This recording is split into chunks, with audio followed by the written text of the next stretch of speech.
decent man who shows how to perform.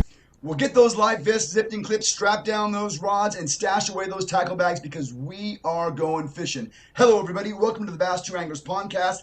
Thanks for being with us. Tacticam fisheye cameras make this podcast possible. Tacticam, this is the company that offers high-resolution action cameras for about half the price of what the other guys charge. Are you in the market for an action camera? Be sure to check out Tacticam fisheye cameras. You'll be glad you did. We are honored to say that we are the Western representatives for Ducket Fishing. You know these guys, the strongest pro staff in all professional bass fishing. If you have any questions about the Ducket line of pro-driven products, send us a DM on Instagram or go to our website, bass2anglers.com, and send us an email. We will get right back to you. Your message is important to us. The term phenom doesn't do his recent rise in the bass fishing world any justice. Actually, there may not be words that describe his ascent from his humble beginnings in Hawaii. That's right, I said Hawaii, to being a Bassmaster Classic qualifier. He finished third in the 2021 Bass Nation Western Regional, and he just won the 2021 Bass Nation Championship, claiming the Brian Kershaw Memorial Trophy and earning not only a spot in the 2022 Bassmaster Classic, but a golden invitation to fish the 2022 BASS Elite Series. Matty Wong, welcome to the Bass 2 Anglers podcast. Thanks for being with us today. Right on. Thank you, Keith. I appreciate it. I'm happy to be here. You know, the first thing that I would like to say before we get into anything else is I really enjoy your YouTube channel, which, by the way, is Capture Fish. And I kind of feel like we've kind of watched some of this story unfold via your videos. I'm big in this YouTube video stuff. I can't get enough of it. And every time I find somebody new that's got good content, it's hard to stop watching. Do you have a background in film? Because, I mean, your drone shots and that stuff, do you do all that yourself? Yeah. So, I edit in Premiere Pro. So, I mean, a little background. I did go to film school in Hawaii. Okay. I do enjoy making, I made some short films and whatnot. I actually got into festival before with couple of my buddies from Hawaii, and it is a passion of mine. I've always wanted to have my own fishing show. It's something that I've always wanted to do ever since I was a little kid. And I would say it's right up there with the dream of being able to compete. And so I worked I work in the industry, or I should say I worked in the industry. And for the past 8.5 years as a lighting director, as a camera operator and a photographer. So I have, been around cameras a couple of times, and, I enjoy it. It's fun. It's a different way to be able to express, creatively a story that, everyone has their own unique story. And I think everyone should have a platform to tell it. And I think it's really cool that YouTube is a way that you can get a story out and not feel like you're being censored or not feeling like you have to do something a certain way. How long does it take to master the drone? I would be so afraid of, landing my drone in the water or something like that. I'm sure that is going to happen to me if I ever get into drone camera work. But was that easy? Surprising. Okay, well, I mean, I do got a little bit of a hack for you guys if you want to learn how to become a better drone operator. They have these $20 little helicopters that you can buy on Amazon. I've seen those. I promise you, I went through about 6 of them. And what I would do is I had this 2-story apartment. It was like a loft in Culver City. And what I would do is I would fly these little remote control helicopters around, and to the point where I would be able to, I was fairly proficient in it, and I felt pretty confident. So the first time my buddy actually let me try flying his drone, it was second nature, and it was super easy, and it felt like intuitively that all the directionals and whatnot. And then when I got my good friends, the guys who are actually filmmakers who I was telling you about earlier, they actually kind of band together and they got me a drone for Christmas this past year. So that was really special. And they know how much it means to me to be able to create my capture fish YouTube show, and so they're like, you know what, time to up the ante with your B-roll, and we're expecting to see some pretty cool drone shots. So Well, that's such a good story. I mean, I've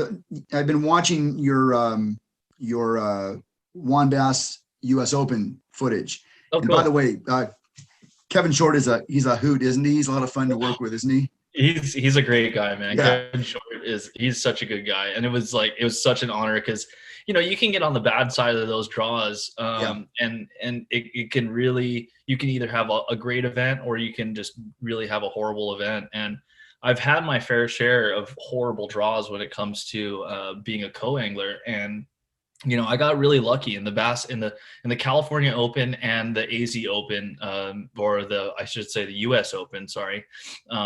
I had incredible draws, and I had good times with all of my pros.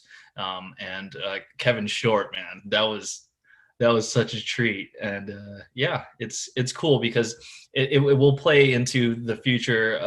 When we start talking about the tournament, his voice kind of pops into my head at some point, and it's really cool. It's definitely a game changer.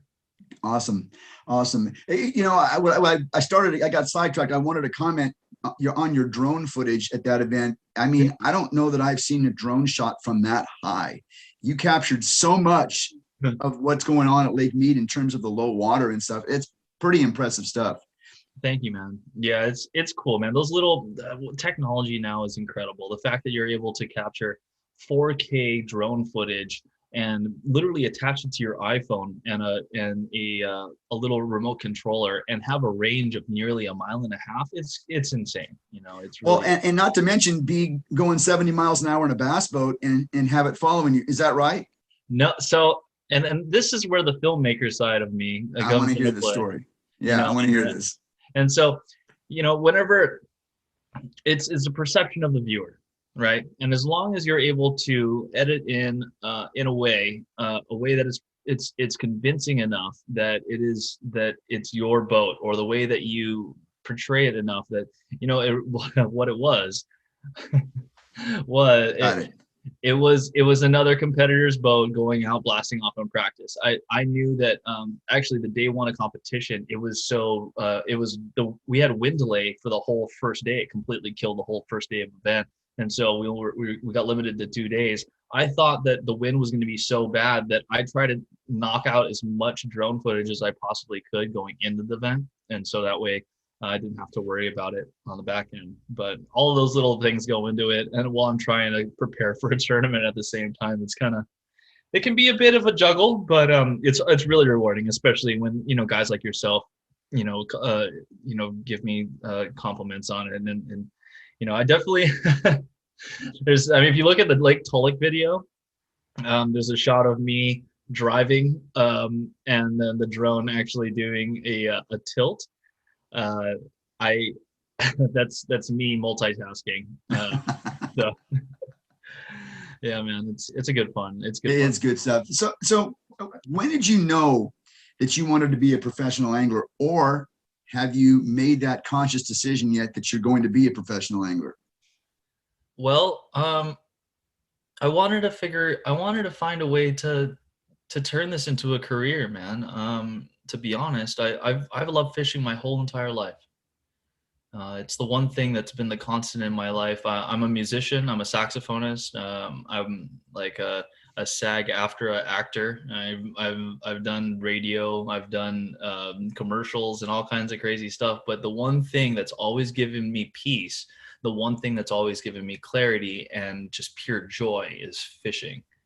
And so I knew at a young age, and my parents can attest to this, I wanted to have my own fishing show.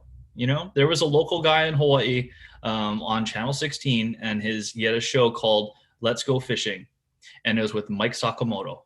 And there was that was Fishing Tales. And so there was another one, Let's Go Fishing. Mike Sakamoto had Fishing Tales, and he was like, I'm Mike Sakamoto and welcome to Fishing Tales. And like, that was just this thing. And it was infectious, man. And it was something that I enjoyed watching with my dad and watching it as much as whenever it would come up. And then on top of that, I was probably, one of very few kids in Hawaii watching Bill Dance and Roland Martin in the 90s. So yeah, it's, fishing has been a passion for a long time. And I've always, as I've been like, I lived in LA for 8.5 years, and very grateful to have like a very, pretty successful career in the photo industry. And, after it's a grind, it's a grind. But with the great thing with the photo industry, it's freelance. And so being freelance, I can work with people that I enjoy working with, and also take jobs that I don't want to take. And it allows me to fish as much as I get to fish. I've been to Hawaii a couple of times, and I think what a lot of people don't know on the mainland is that there actually is some pretty good bass fishing in Hawaii. You've got some sugarcane ponds over there, and I don't know if we call them plantations anymore or not, but I've caught some nice peacock bass. I've caught some nice smallmouth bass. We're probably not supposed to let people know that. It's probably giving away a secret, right? No, man. No, not at all. For me, and this is really cool, and this is special, Hawaii is a place that you can do so many different things, and it's really diverse. And I think as long as people, make sure that they're doing it respectfully and cautiously, there's all these different opportunities, and you can bass fish in Hawaii. I grew up on Lake Wilson, not on the lake, but you know what I mean? Like, that was my home lake. And I was there fishing from shore as like a little kid, fishing for tilapia, until the time I turned, like, I think it was 6 or 7 when I actually caught my first peacock bass. And so that's one place. But then there's also Kauai. Has a beautiful, there's Waitaw Reservoir. There's a couple different sugarcane ponds. And then you have the Wailua River, and you have a couple of other fisheries. And it's really cool, man. It's something. I mean, smallmouth bass are invasive, and they do kind of wreak havoc on the endemic species there. But I mean, I'd be lying if I said that they weren't fun to catch. So Change. It's inevitable. To improve, you must adapt. The sport is evolving. A paradigm shift is a fundamental change of basic concepts. Don't get left behind. Introducing Paradigm. Paradigm Reels by Ducket Fishing. Pro-driven. We're talking to Matty Wong. He is the winner of the 2021 Bass Nation Championship. He's going to the Bassmaster Classic. We'll talk about the Elite Series in a little bit. Before we talk about the Brian Kershaw Trophy, I remember Brian Kershaw like it was yesterday. I mean, where he came out of nowhere to win that Classic. And then, of course, the tragedy with the crash a few months later. But before we talk about that trophy and the national championship, how do you even get to the point where you can compete at that level? The Bass Nation pathway is through clubs, right? Mm-hmm. Yeah. Talk a little bit about how you got there. Yeah, for sure. Like I said earlier, I've been wanting to compete for a really long time. It was one of my childhood dreams. I just didn't have a platform or a way to do it. They have the Hawaii Fishing Freshwater Fishing Association, the HFFA, and they do local tournaments in Hawaii. But not until I moved out to California, and not until about, I want to say 2017, 2018, when I looked online and I found the Ventura County Bass Club. I wanted to find a club that was bass affiliated. So, and that was the club, BASS affiliated Ventura Bass Club. And so started just club events. I actually won my very first club event as a guest on Lake Castaic. And it was a lake that I was putting a good amount of time in, and kind of cutting my teeth. I knew that, the great Aaron Martins, rest in peace, man. He was able to hone his skills on that lake, and knowing that an incredible and epic angler like Aaron himself came basically from Castaic, and to do what he did across the country, I knew that it would be a great place to kind of sharpen some tools. And so from there, after joining the Ventura County Bass Club, doing some club events, one of the guys competing said, you know what, why don't you go ahead and enter in the Bass Nation for California.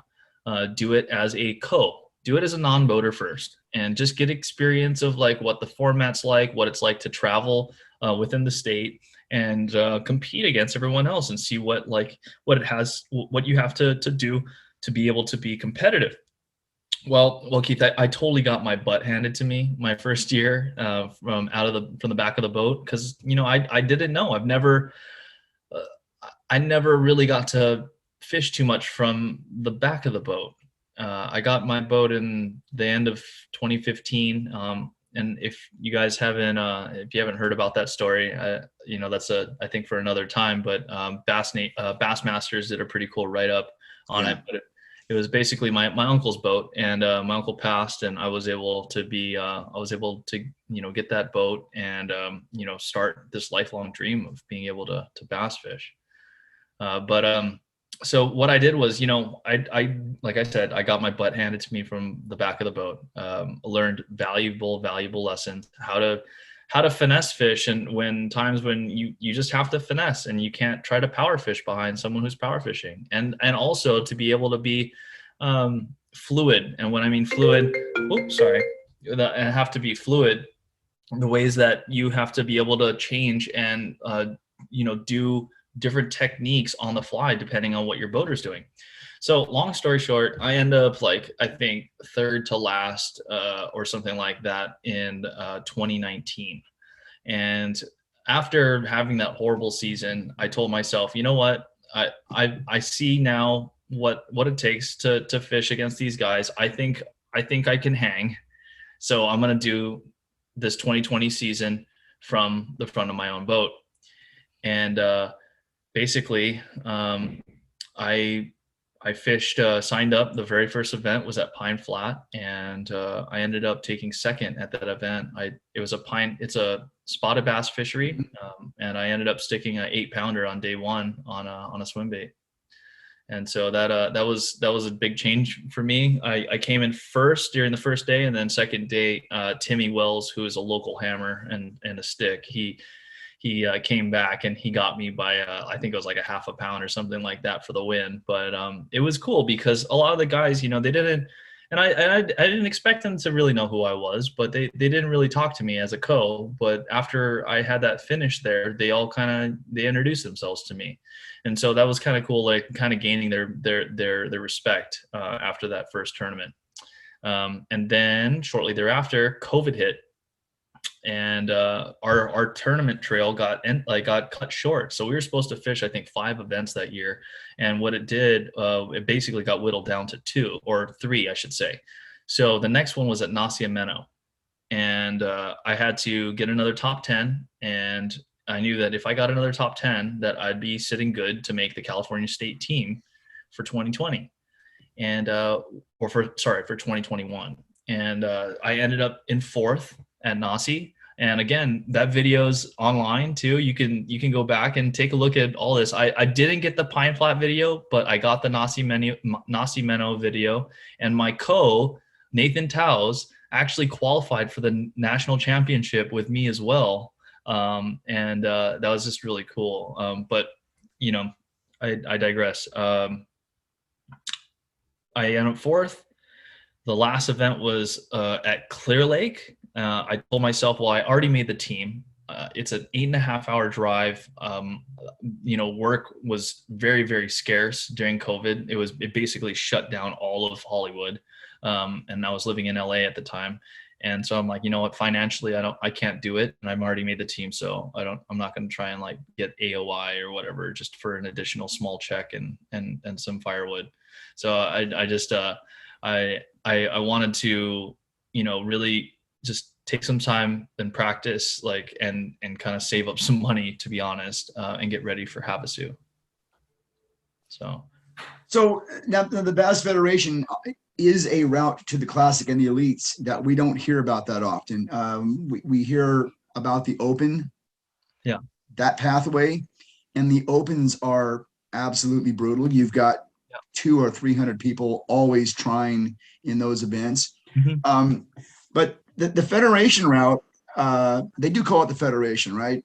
Yeah, I think so. Some people call it the Federation, and then other people call it Like I think, and it's, now Bass Nation. Yeah, the Bass Nation route, though. I mean, how many Bass Club anglers are there in this country? There's got to be, 20, I don't know, 20,000, 30,000. Yeah, it's quite a lot, man. It really is. And I didn't. It's funny because I listened to, I think it was in 2014. I listened to Dave Mercer announce the Bass Nation National Championship, and he had talked about how the national champions that made it to the final got whittled down from 20,000 anglers. Yeah, and so that's kind of where I got that number from, and it's true. I mean, if you take every single state, some states have more than others. And everyone competes for the top 10 boaters and the top 10 non-boaters of each state just to compete for the regional championship. you got bass clubs in Alabama that when they have a tournament, it's as big as an ABA or a The U.S. Open. Yeah, it's as big as the U.S. Open. There's Really? 200 boat club tournaments in that part of the country. Yeah, Definitely. I mean, Kobe Carden, the guy that was leading it day one, I mean, he's an absolute hammer. Everyone knows who he is down in the South, and he's been to the Classic twice. He's won the national championship before, and he's no stranger to it. But he's done it. And Right. those guys, he was telling me, man, he was parked right next to me in the boatyard, and he was telling me all about how, it's, you got at least 200 guys in per qualifier, and to be able to be consistent and make it in the top 10, man, these guys can fish. They really can. But yeah, it's cool. It's cool. I when I first heard that you can, if you win the whole deal, that you get invited to the elites, I was like, wait, what? Exactly. There's a route that some club dude like myself can actually go about and take his chances and grind and go and potentially be able to go and fish the Classic. Sign me up. Yeah. Sign me up. I just think that so much is said about the opens, and the opens are brutal, but my gosh, coming up through the bass clubs, that's like a Willy Wonka ticket, man. It really is, man. It truly is. It's a crapshoot. It is a Wonka ticket. But surprisingly, the Bass Nation in California, we average about 30 competitors. Yeah. And you would think that in a place like California, where you have so many different and so many skilled, oh my gosh, this state is riddled with amazing bass anglers. Like I can rattle off names that are household names here on the West Coast forever of guys that are more than qualified to fish. And it's crazy that there's some guys that know that this is like a pretty cool route that you can take to get there. And as long as you make the team, you have a shot to compete at the regionals, and then all you have to do is win it for your state to get qualified for the national championship.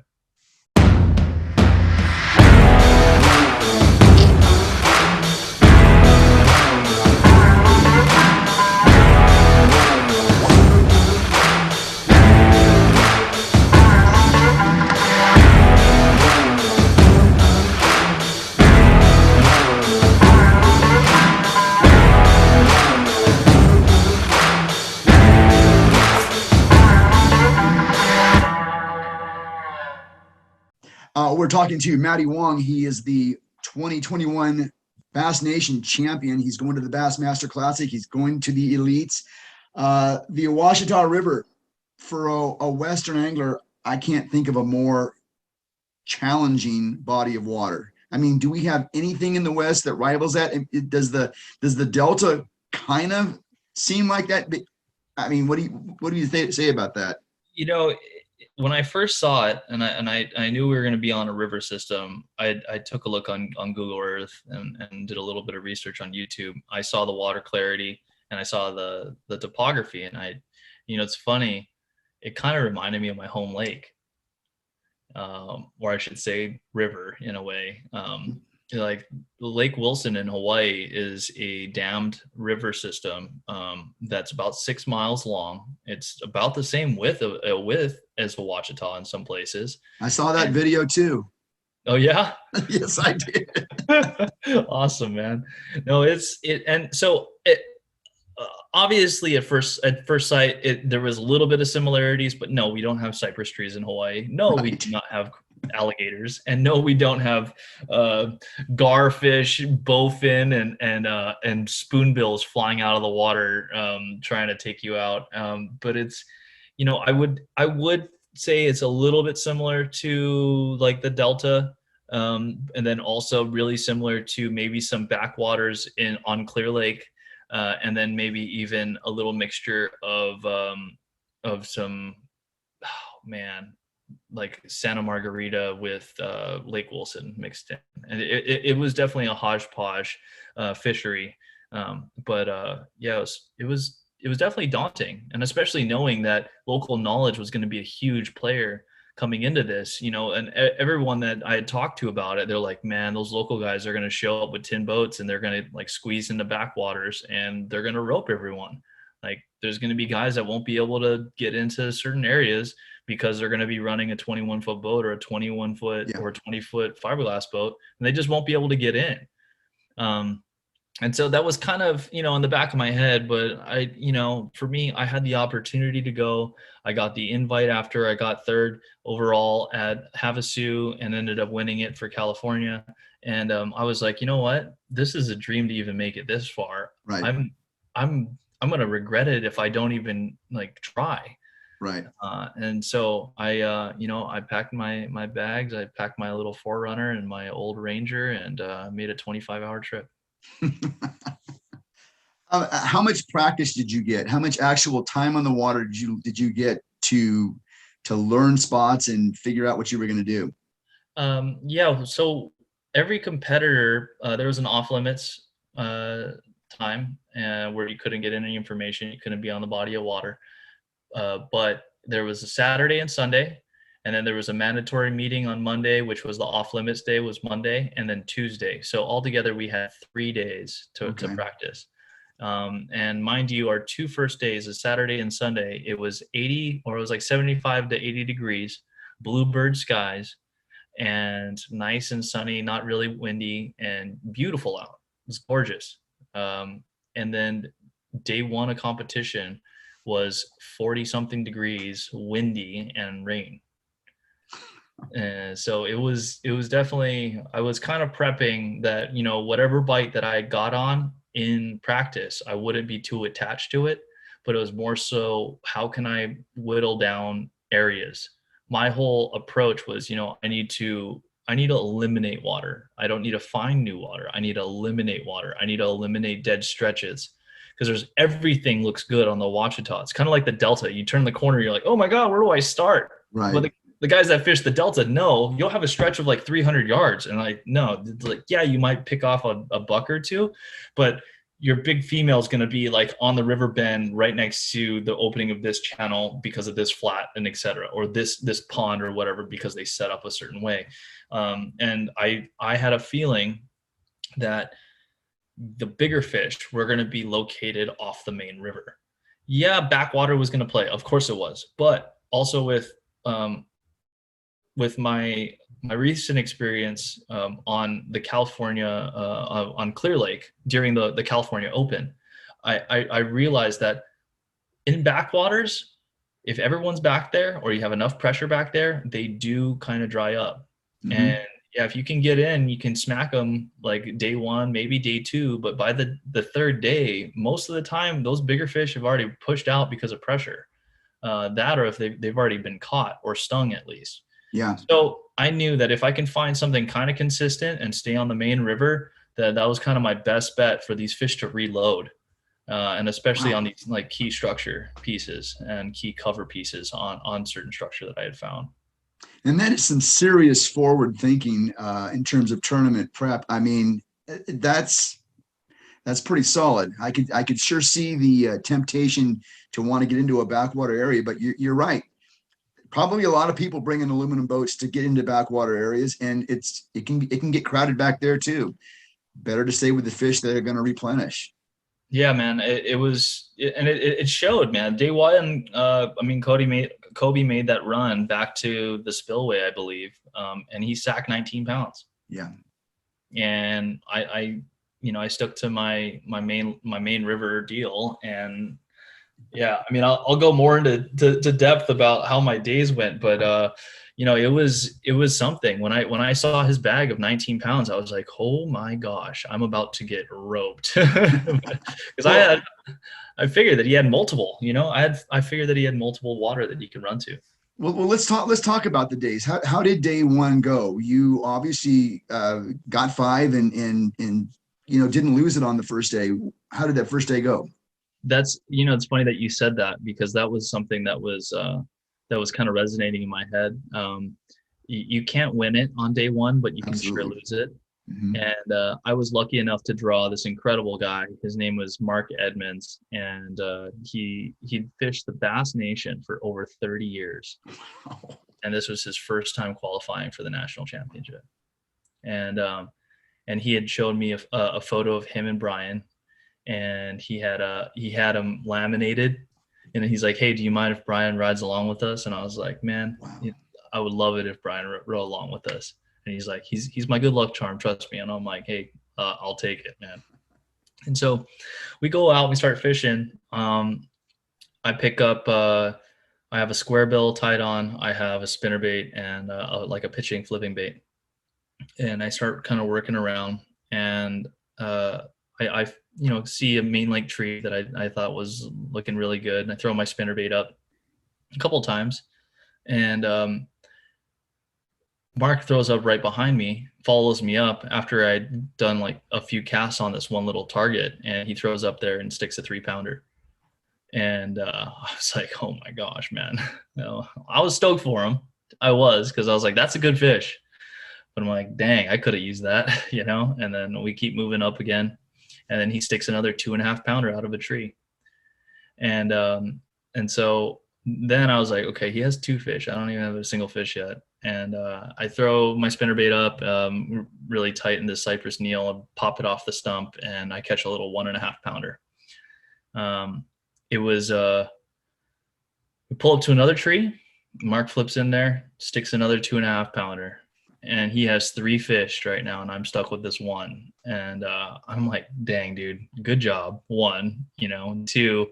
I'm like kind of paying attention. What is he doing different? What's going on? Because when you do have a co-angler with you, there's a lot that you can learn and pick up in subtleties throughout a day, and it's in 2 minds, whether or not you're fishing like with them or against them, you still kind of are able to work together. And I noticed he was flipping fluoro instead of braid, and I typically always flip with braid. And the visibility was a foot and a half at most, and I was like, why? It doesn't matter. But you know what if it's a thing?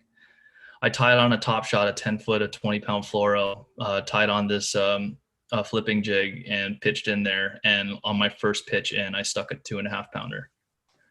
Pulled it out of the tree, and I was like, "Jeez, all right, that's the thing. Whatever, We kept fishing. I kept doing the same thing, throwing jigs, spinnerbaits, everything, and it wasn't working.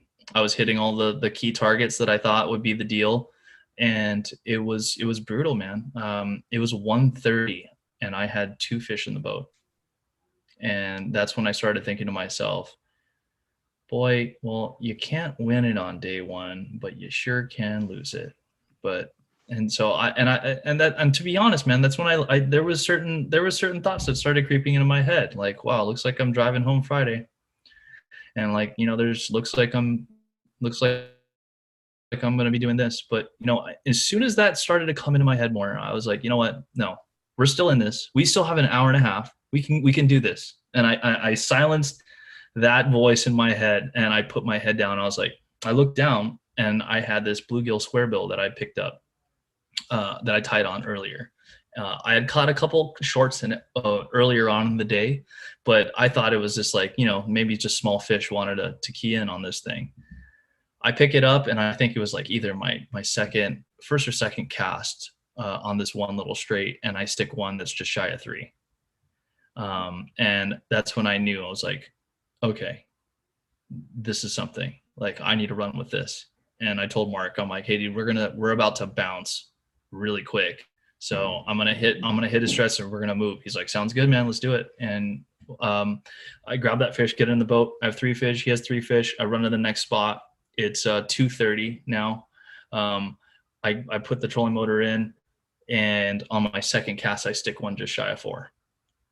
And at this time, I have maybe, I think it was like 20 minutes left, 25 minutes left. And I was like, I'm 1 fish away from a limit. And I thought I wasn't going to come in with a full limit. I was tripping out. I was pretty happy because I was like, even with these 4 fish, this isn't like not a bad bag. It's like probably 8 pounds. Pull up on this stretch that I had found in practice. I didn't fish it, but I saw it in practice, and I mentally dropped a waypoint. And it was perfect. The wind was on it. It was raining out, and it looked like if bass read books, the bass would be there. And my second cast, I stuck another 2.5 pounder, flipped it in the boat, and he looked at me. He's like, "You got a good limit, man." And I'm like, "Oh, geez, I can't believe it. I can't believe I got a limit. This is insane. I can't I've never pulled something together that late in a day, ever." And, and I've only been tournament fishing for, since, 2018 really. And so I've never really had an experience where I've caught a couple fish late, but never filled up a limit and culled. And so 2 casts later, I stick a 3 pounder on the same stretch. I cull up the small fish, and we're basically, it's a 5-minute idle. It was 5 minutes. It was basically 10 minutes before the day was up, and just idled straight in. Wow. So, But that's a good story. Now, do you take that into day 2, or is day 2 a completely different mixed bag for you? So day 2, I knew that we were going to have post-frontal conditions. I knew that this overcast was going to hang out for a little bit longer. But after getting the clue of, okay, I know what I'm looking for now when it comes to layout and topography, when it comes to cover and whatnot.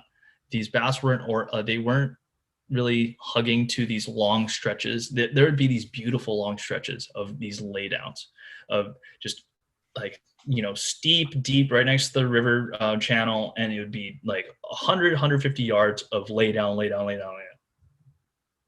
In practice, I would go through them. Wouldn't get bit. And if I did, it would be a squeaker. It was always on the weird looking stuff. Like it would have to be on the bend, and there would have to be some mud, and then sand, and then a stump or 2, and then a tree, and then a tree, and then nothing for like 50 yards.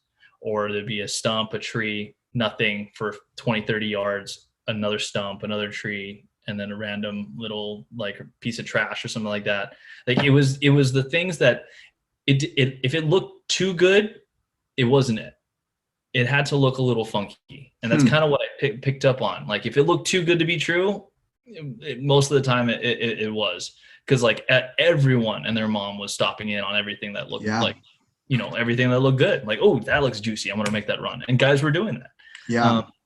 So I picked up on that subtle little difference right there. And I knew that I had to just cover water. My day 2 non-boater was in second place on the coes with 12 pounds.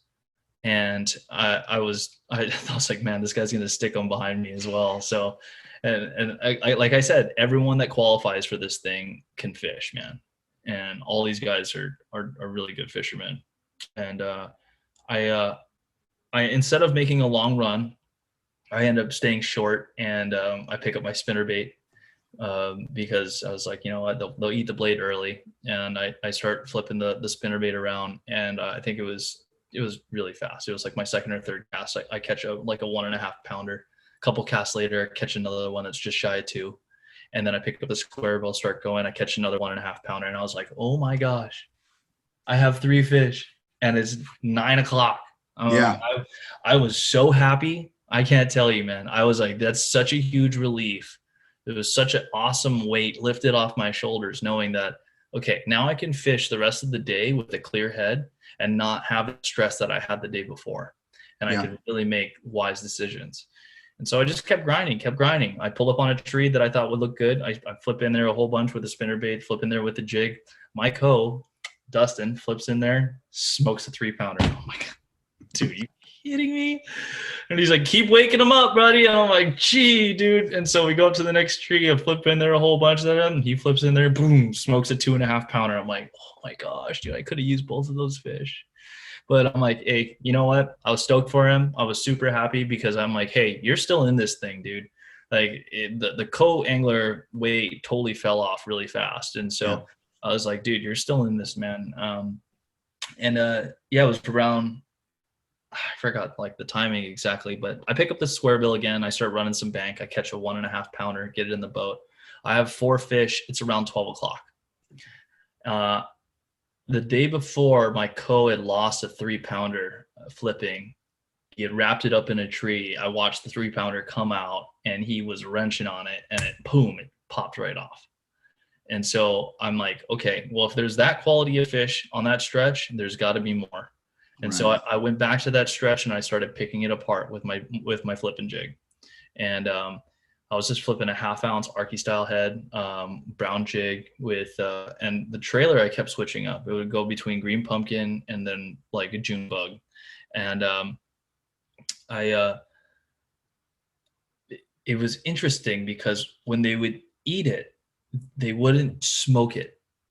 They would just pick it up, you would feel weight, and then they would release it. And it wasn't like they would hammer it like, like a flip bite. You flip in there, boom, and you're like, oh, you got them. Or like, you flip it in there and your line swims off. It was just like you flip in there and nothing, and you just feel weight. And so I started setting the hook because, swings are free. And I flip in there on this little stump, and I feel that pressure. I swing, and she pulses once. I watch a boil underneath the root ball, and I was like, oh my God, that's her. And I just kept wrenching on her, and make sure that she had it good. And I flipped her in the boat, and my co's like, he goes like, dude, that's a 5 pounder. And like, we had seen like, like 1 pound fish, 2 pound fish, we're like, cool, dude, that's a good one. I pick it up and I put it in the box. I don't even weigh it.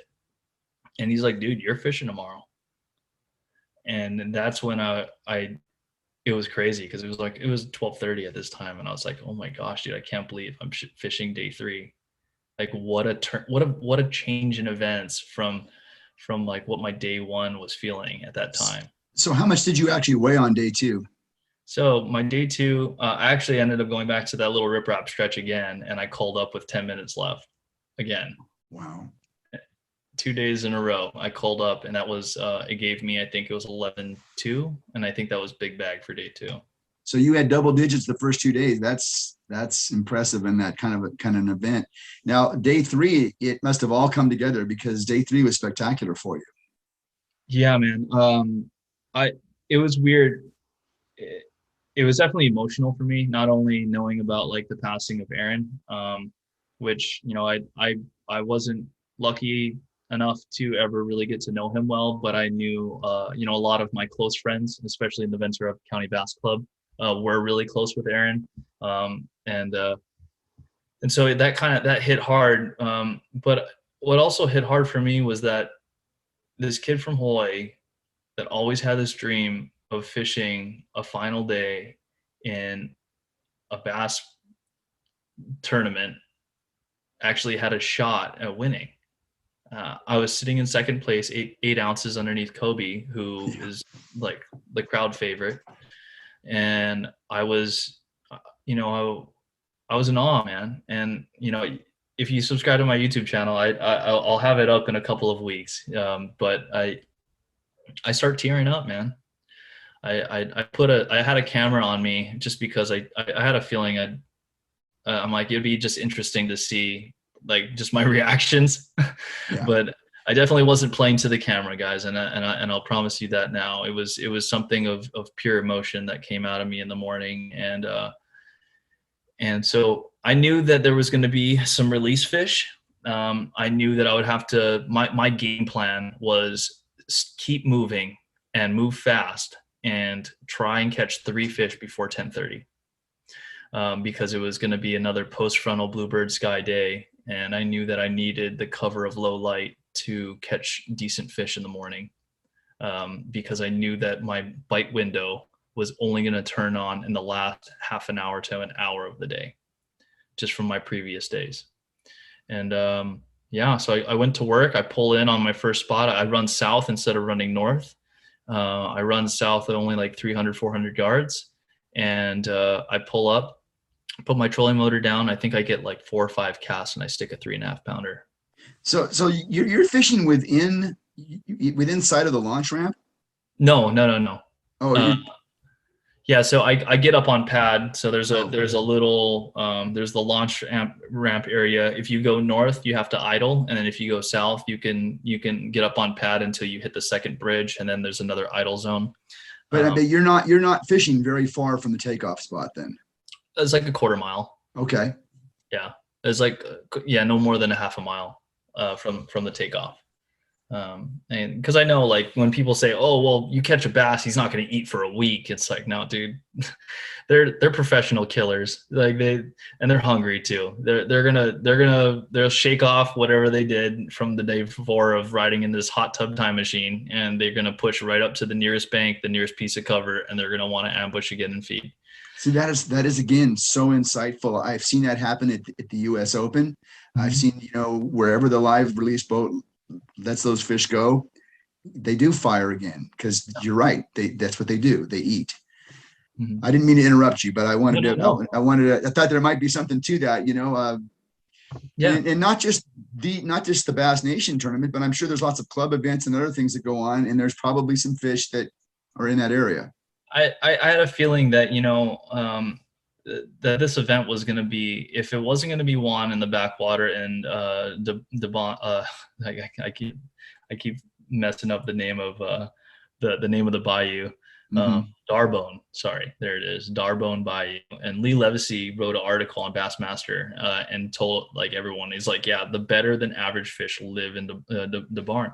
And it was either that, or if it was going to be within 5 miles north or south of the main launch ramp, purely because of restocking. And when I mean restocking, I mean tournaments, local derbies, all that kind of stuff, because they're going to get released right there. So I knew that was going to be my first move early, and then I was going to just kind of cover water. And when I stuck that first fish, I was like, okay, that's a good start, but my work has just begun. I have to keep moving. Here we go. And so I throw it in Bass Track, because we were in charge of, like, adding in Bass Track. Right. And so I knew I was just behind him by a couple ounces. So I just wanted to add a little bit of drama. And so I may have sandbagged it a little bit and said it was a 2.8 versus a 3.5, but for the sake of entertainment, absolutely. I just wanted to add a little bit of drama in the day. And so I head up north. I start working. I pick up the square bill again. I hit that riprap wall. I stick another, it was a squeaker line burner. It was 12 barely. The bottom fin went, and I threw it in the box. I was like, it's okay, Matt, that's a fish. He counts. I keep moving. Camera boat hits me up. And he's like, hey, man, where you at? I drop him my location. Takes a couple photos. I lift up the 3 for him. I'm like, he was all stoked. I'm like, hey, man, I want to make sure you're able to get your job done too. Because I know how it's like when, you're the photographer having to cover an event or something like that. And so we talked for a little bit, and while I was working, and we're, chatting away, and I'm like, hey, I'm going to go make this other run real close by. He's like, dude, I'm going to go and try and find some other guys, have a good event. Good luck. And I'm like, thank you. And I pull into this next opening of the bayou, and there's a nice little straight where my stuck a 3 in practice. So I knew that this was another one of these places where it's right next to deep water, that it was probably going to reload, and it was going to be a timing deal. And when I try to stop there, I actually stopped there on day 1, and I went down there. The Arizona guy, his name's Zach. He actually is like, good luck, California.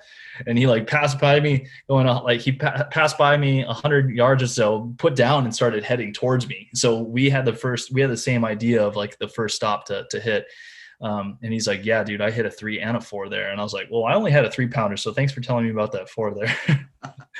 But and so I pull in there, I position the boat really tight because I don't have to worry about backseating a non-boater. You know, my game plan of operating and positioning, boat positioning, changed being alone in the day 3. And I set up for this one little tree, and I slow roll my spinnerbait through the tree, and I get absolutely smoked by a 3.5 pounder. I swing it in the boat, and I was pretty stoked, to say the least. I was like, it's 10:15. I'm right on time with my plan. It's I got happening. slowly happening. And I thought in my head, like, you know, when people say, and it's so funny that this is such a, like, there's certain constants or certain continuity facets within bass fishing, is when they say it's your time. Yeah. Like, it really is. Yeah. You know, and things just go right for you, and you make these decisions, and these intuition decisions kind of call you and pull you in certain ways, regardless if you think it's like a smart decision or not. It just happens. And I stuck that fish, and that's something that I thought about. I was like, wow, like, I wonder if today's my day. But you know what? Hey, I can't think about that. I got to go right back into grind mode. So throw that fish in the box, start going. And this is when, you know, we were talking about Cape Pink earlier. I was doing a lot of research. I wasn't necessarily doing a lot of research thinking about like Google Earthing where I could possibly run or anything like that. I was researching more so river systems, cranking, how these bass set up on Cypress, because I've never fished Cypress. Right. You know, I got to fish New Orleans. I fished the bayou before. I caught a couple bass flipping, but that was, you know, that was a few years back, and I got to go fish with my buddy Brock. But I never got to really fish Cypress. And so to learn that deflection is such a huge key, to learn that shade line is such a huge key. I mean, all things that obviously shade line is a huge key when talking about bass fishing in general, but the way that these fish position and set up. And so I knew there was a Bass U talk where Kevin Short talks about cranking, and they ask him, what's your favorite conditions for cranking? And he says, bluebird sky, post frontal. The exact opposite of what we've been taught.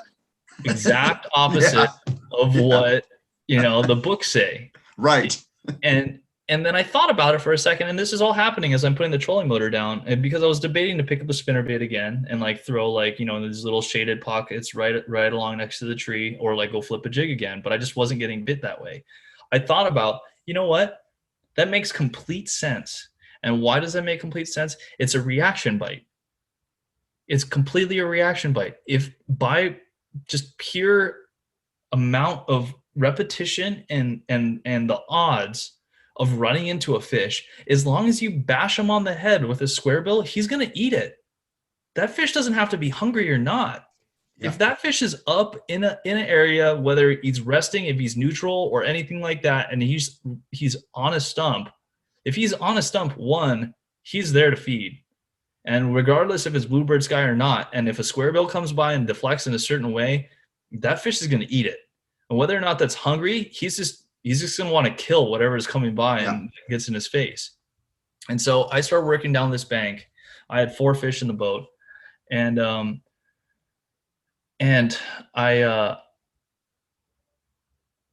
was like, maybe my 4th or 5th stump that I seen that I was casting over and trying to, like, you know, create contact with it, and it stops, and it was a good one. I watched a boil, and my drag slips, and she's hung up on top of this stump, and my heart sinks for a little bit, and I'm just like, okay, I kept the pressure, but not like, I didn't wrench it, and I just like let her like up, and then she came off, and I kept the pressure, just kept her coming. And it's funny because I look back in the footage, which you guys will all see, and it happened in slow motion for me, like in the moment. And I look back, and it all happened within 15 seconds, but it's happening in slow motion. I look down, I make sure to see how good does this fish have this crankbait. And I look over, and I can see that she has it enough. And I make a rod, which is another no-no, but a rod direction change. but I knew that she was going to go underneath the boat into the trolling motor. I wanted to get her head up because I knew as soon as I got her head up, I can get her in. And so made the direction change. Her head came up and I just kept with the momentum and got her in. She like kissed the rail and bopped in. And she was a 3.5 Great story. pounder. Wow. And I picked up that bass and I was shaking as I was taking out the hooks. And I looked to the camera and I say, I think I have a shot at this. Yeah.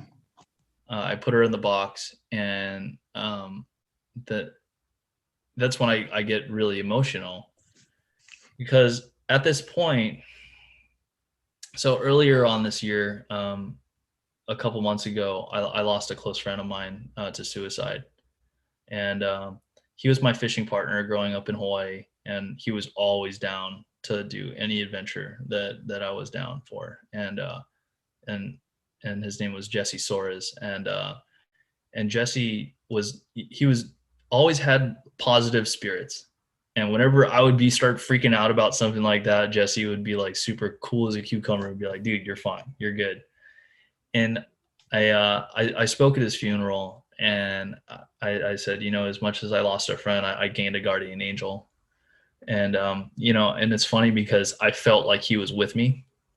And it's weird, but you have these certain feelings, and that's when I started getting emotional. And I didn't save the clips or anything because that was just kind of a moment for myself. But I got emotional. I was like, wow, man, like I really have a shot at this. Yeah. And I'm like, thanks, Jess. I appreciate that last 3-pounder, bud. And yeah, I was like, I need to get rid of this line burner. And so I start flipping. I go up to this stump. I flip in and I stick a 13-inch spot out of the stump. And that one actually hammered it. It wasn't a pressure bite. And that spot smoked it, got her in the boat, said bye-bye to the line burner. And it was about 1:30 then. And I was like, okay, you know what? Instead of running back through my old water that I wanted and typically was stopping at each day, I just need to get close to the ramp, because one, my boat is from 1990. Yeah. And I told her that, like, you know what, this is your last hurrah. If you can just make it through this one, man, like that, I just picked up a Triton TR21, and it's kind of crazy because the guy that I purchased it from passed away, like basically 2 weeks later.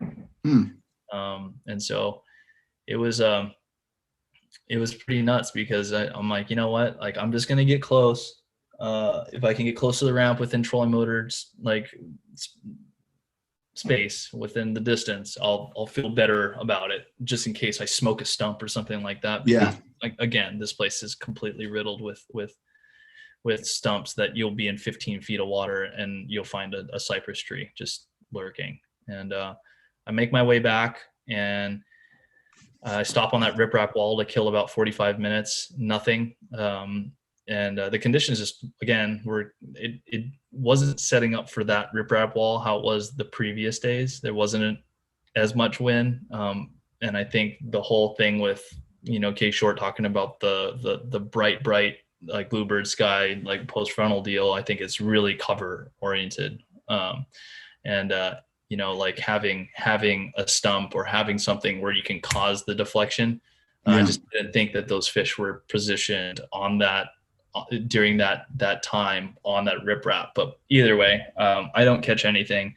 I work my way back in, and yeah, I start everyone's doing the, hey, how'd you do, man? Like, oh, how'd you do? Da, da, da. And everyone was struggling. It was another grind for everyone. And that's kind of how I hoped. I was like, man, I hope it's still a grind for everyone today, because it was a grind for me, and I just got lucky with like these good bites.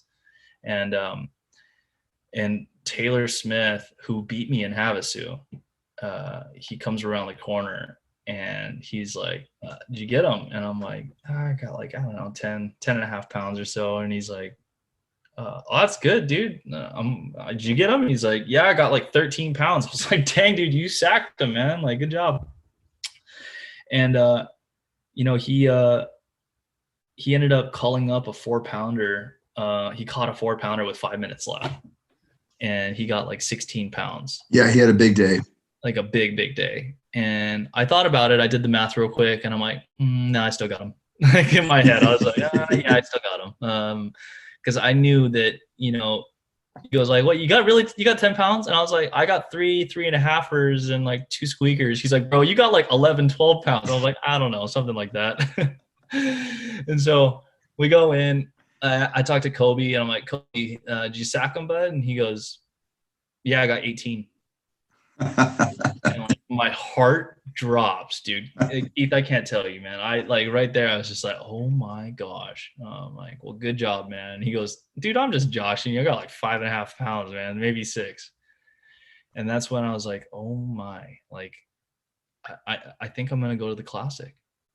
I didn't want to put it in my head that I won, because in the industry that I'm in, I've just had so many letdowns in my career, being whether it's an actor or someone as a photographer, being put on hold for these big jobs and promised a good amount of money, and then it just falls through at the last second. Yeah. I just want to keep my hopes up. But it was safe to say that I was like, wow, I do actually get to fish the Classic. This is pretty cool. And yeah, just I guess the rest is kind of history. Well, so you win, and that's a huge deal, and you do bring that trophy home. We saw pictures of it on your Instagram, seat buckled into your front seat of your car, and yeah, like guys do, taking care of the important stuff. Yeah. So the Bassmaster Classic is obviously the place everyone wants to be, but there are several hundred open anglers that would give anything to qualify for the elites. Will you fish the elites next year? Yes. Yeah. I told myself if I ever had the opportunity that I would take it in a heartbeat, because if I ever turned it down, that would be one of the greatest regrets of my life. I've interviewed several guys that qualified but were not in a position to do it and didn't. And you're right. So many things have to go right to make it there. I guess the next obvious question is how do you swing that? I mean, so I'm luckily one of the guys in my club is a financial advisor, and he's such an amazing guy, and he's been helping me out. His name's Chris, and he's been helping me kind of like with my budgets and kind of planning this whole thing out, making sure like what are my annual fees, what are my operating expenses, how do I develop a package that I can bring to sponsors and say like, look, this is why this is why you should go with me. I offer a unique story. I'm the first kid from Hawaii to ever qualify for the Bassmaster Classic, and I'm also the first kid to ever qualify for the Elite Series from Hawaii. And it's cool because it just gives hope to other kids that love fishing and want to do it for a living, and it's that's the thing that just gives me so much joy, is that I can just inspire other people, because it truly is a pipe dream that's coming true for me. And I get emotional thinking about it, because it's something I've always wanted to do, and I just didn't know how it was going to happen, but I just knew that I wanted it to happen. And that's why I started Capture Fish. Yeah, you've had some help along the way. Talk about some of the companies that have kind of been by your side, because if they play their cards right, they could really benefit from the kind of exposure that you could get them. Yeah, first and foremost, I mean, the guys that with Megabass, they've been super supportive of me. They took a chance on me, and they really liked my imagery. I mean, a lot of the photos that Megabass uses are a lot of my images of the product. And at first it was, they're like, okay, well, you're a great photographer and you like to fish. That's awesome. But we like the way that you tell a story through your images. And it really represents our brand well. And after I did well in Havasu, they're like, oh, you like to tournament fish too, huh? And that's when I was able to like kind of renegotiate some stuff. And but they've been really, really supportive. Yusuke at Megabass has been a really big supporter, and he's been and Ryan and everyone else there, Chris. They've been a really good team. And so first and foremost, Megabass, and then secondly, lateral vision. Yeah. I mean, the hat that you're rocking, man. Absolutely. Lateral vision, like Nick and Derek, they're such genuine good dudes. I was starting to I wanted to start working with them as a photographer, but then also kind of showing them like, look, I do this blog. I know it's small, but if you take a chance, I think this is something we can grow together. And we've both seen the benefits from it, and they totally did, and they're such a cool, I can't explain, like the feeling that you get when you like rock lateral vision stuff. I mean, not only is the branding like on point, but you're part of this club where you don't feel like, you're rejected because you like fishing, or you're rejected because you like this or whatever. It's Make like fishing lame again. Yeah, it's like you it was a funny campaign. They make you feel included in this community. And also, like, being a 90s kid, half the parodies that they have. Absolutely. With like the Cranks, like Kettle, like, and then like Donkey Kong and all that fun stuff. And I think it's brilliant. It really is brilliant. And even like right here, the shirt, we just did a collaboration. And it's Aloha. And then on the back side, it says, it's lateral vision, and it says lateral vision and capture fish. And I actually helped design it with them. And the buff, if you go on lateralvisionbrand.com, you'll see a buff that I helped design as well. I told them, like, hey, there has to be a shaka, there has to be a spam can, and there has to be Diamond Head in the background, because those are all things that represent me to the T. And awesome. And those part of those proceeds, there's a percentage of that goes to me that directly, it helps me. Yeah. And that helps me be able to create more content, because now I hope none of the guys that are in the photo industry are listening to this, but I'm stepping away from the light directing and doing that in Los Angeles. I've been trying to find a way out, and I finally have it. And I want to give it 100%.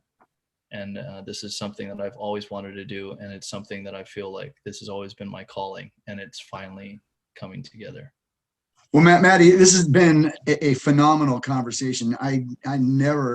My interviews never go more than an hour. We usually keep them in the 20-30 minute range, but it's just so captivating. Like you said, the way you tell a story. And I really think the world wants to hear more from you, because I think you're the next big thing. Oh man. No, so get ready for that. But anyway, thanks for being with us tonight, and we will follow your story, and best of luck to you.